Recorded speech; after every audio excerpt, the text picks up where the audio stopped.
उत्तर प्रदेश राज्य के संभल में जामा मस्जिद सर्वे के दौरान बवाल हो गया। आगजनी और हिंसा में 5 लोगों की मौत हो गई। पूरे शहर में अघोषित कर्फ्यू जैसा माहौल दिखाई दिया।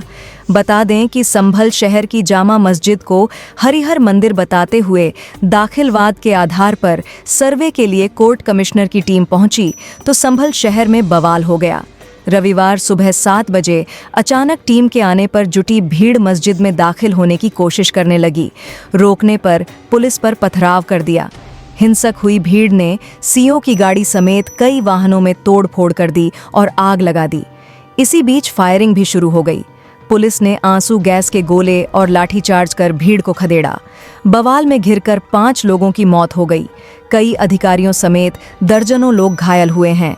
तनाव को देखते हुए संभल में इंटरनेट सेवा बंद कर दी गई है।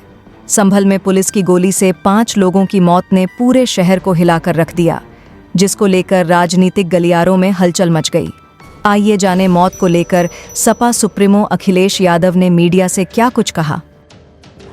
जो घटना हुई है, हमारे सांसद जियाउर रहमान जब संभल में ही नहीं थे और उसके बावजूद भी उन पर एफआईआर दर्ज करना, ऐसा उदाहरण कभी किसी को मिला होगा देखने को, सुनने को?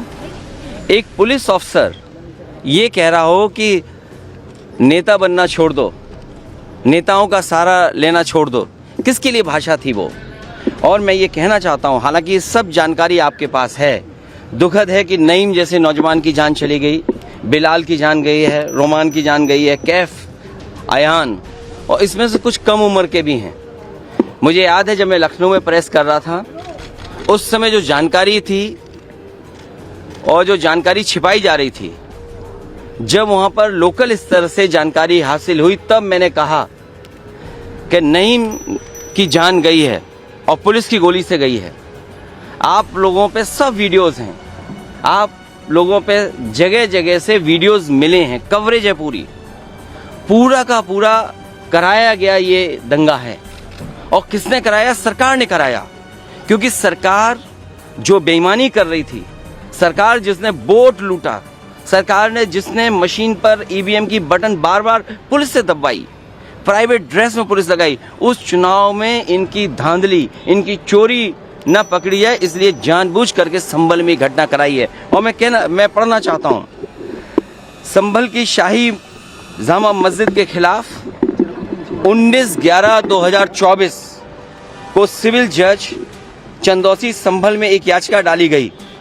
कोर्ट ने दूसरे पक्ष की सुने बगैर उसी दिन 19/11/2024 को सर्वे के आदेश दे दिए। ताज्जुब तो इस बात का है कि ऑर्डर मिलने के बाद ही संभल के जिलाधिकारी, संभल के पुलिस अधीक्षक आदेश को पढ़े बगैर 2 घंटे बाद ही सर्वे के लिए पुलिस बल के साथ शाही जामा मस्जिद पहुंच गए।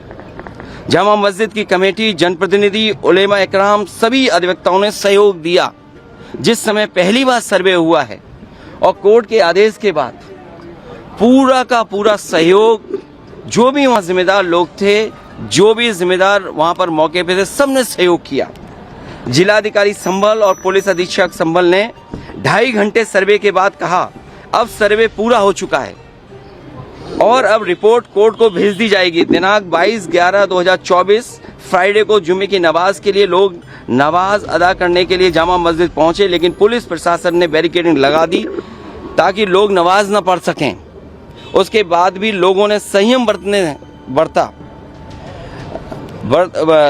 बरता, नमाज अदा की और किसी प्रकार का विरोध प्रदर्शन नहीं हुआ, किसी तरह की विरोध नहीं हुआ। 29 तारीख को कोर्ट की अगली तारीख तय थी। शाही जामा मस्जिद की कमेटी और मुस्लिम समाज के सभी लोग कोर्ट के केस की पैरवी के लिए तैयारी कर रहे थे, परंतु दिनांक 23 तारीख को रात पुलिस प्रशासन द्वारा कहा गया कि 24 तारीख को यानी अगले दिन सुबह को दोबारा सर्वे किया जाएगा। आखिरकार पहले एक बार सर्वे हो गया। ये आदेश पुलिस प्रशासन को किसने दिया कि दोबारा सर्वे आपका होगा, जब पहले सर्वे में सब लोगों ने सहयोग मदद की, पूरा सर्वे हुआ, किसी को आपत्ति नहीं थी सर्वे पर, लेकिन जानबूझ करके आगे शाही जामा मस्जिद की कमेटी और अधिवक्ता ने कहा कि एक सर्वे तो मुकम्मल हो चुका है, अब दूसरे सर्वे की क्या आवश्यकता है। कोर्ट के आदेश का हमने पालन कर दिया।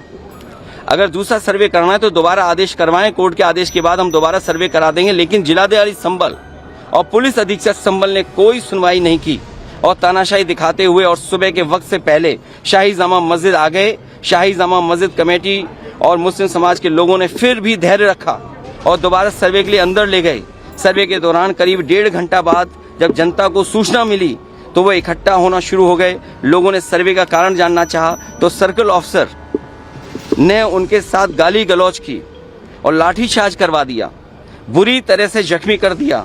इसका विरोध करते हुए चंद लोगों ने पत्थर चलाए, जिसके बदले में पुलिस सिपाही से लेकर अधिकारी तक ने अपने सरकारी और प्राइवेट हथियारों से गोलियां चलाई, जिसकी वीडियो रिकॉर्डिंग है, जिसके एवज में दर्जन लोग गोलियों से घायल हो गए।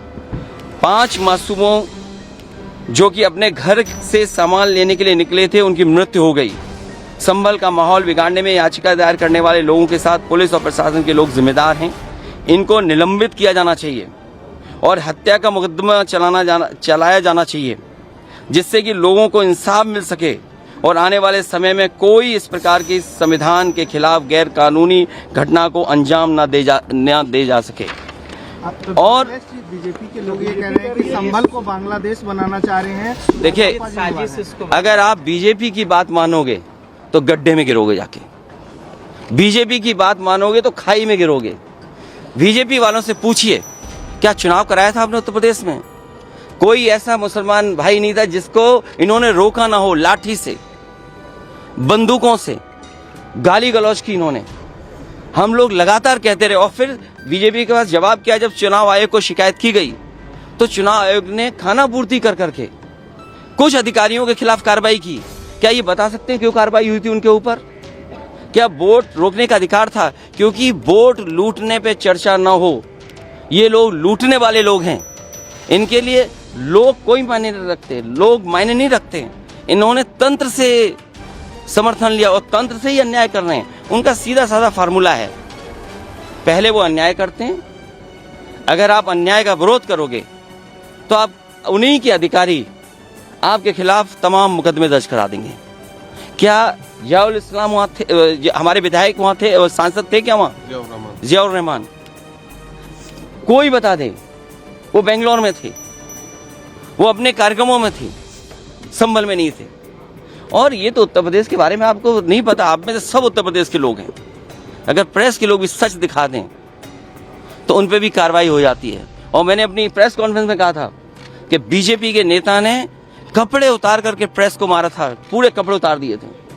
क्या कार्रवाई हुई बताइए आप? क्या प्रेस के लोग सुरक्षित हैं यूपी में? और अपना चुनाव जो लूटा है उसको छिपाने के लिए इन्होंने, सरकार ने जानबूझ करके किया है। कुछ लोग तो ये कहते हैं कि साबरमती फिल्म देख करके उन्हें लगा कि उन्हें भी बड़ा नेता बनना है, इसलिए ये सब कुछ कराया गया है। सदन में इसको उठाएंगे। मैं, हमारे सभी सांसद और तमाम विपक्ष के लोग इस सवाल को उठाना चाहते थे, लेकिन सदन में नहीं उठने का मौका दिया। कल भी नहीं मिलेगा मौका, जब मिलेगा तब ये सवाल उठाया जाएगा और हमारा डेलीगेशन भी जाएगा, वहाँ के लोगों के दुख दर्द परेशानी। और फिर सरकार के हाथ में सब कुछ है, अज्ञात में नाम डाल दिए। मैं आपको याद दिलाना चाहता हूँ, कानपुर में जब दंगा हुआ था, अज्ञात में नाम लिख करके बड़े पैमाने पर पुलिस ने अन्याय किया था। पुलिस ने लूटा था पैसा और पुलिस अधिकारी को उन्हें हटाना पड़ा था और यही आरोप था उन पर कि उन्होंने पैसा ज़्यादा लूट लिया। अब बोल दिया, इसके बाद क्या बोलेंगे? लोगों ने वोट नहीं डाला, तंत्र से ही उन्होंने वोट डाल दिया और तंत्र से ही रिकॉर्ड बना करके जीत हासिल कर ली।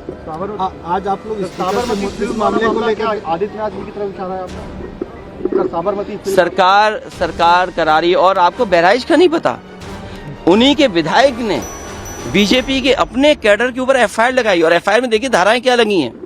जब बीजेपी का विधायक कह रहा है, बीजेपी के कार्यकर्ता नेताओं पे आरोप लगा रहा, और बाकायदा पीस कमेटियां बनती हैं, बाकायदा चीजें बातचीत से हल होती हैं। क्या जिलाधिकारी कप्तान ने कोई बातचीत की?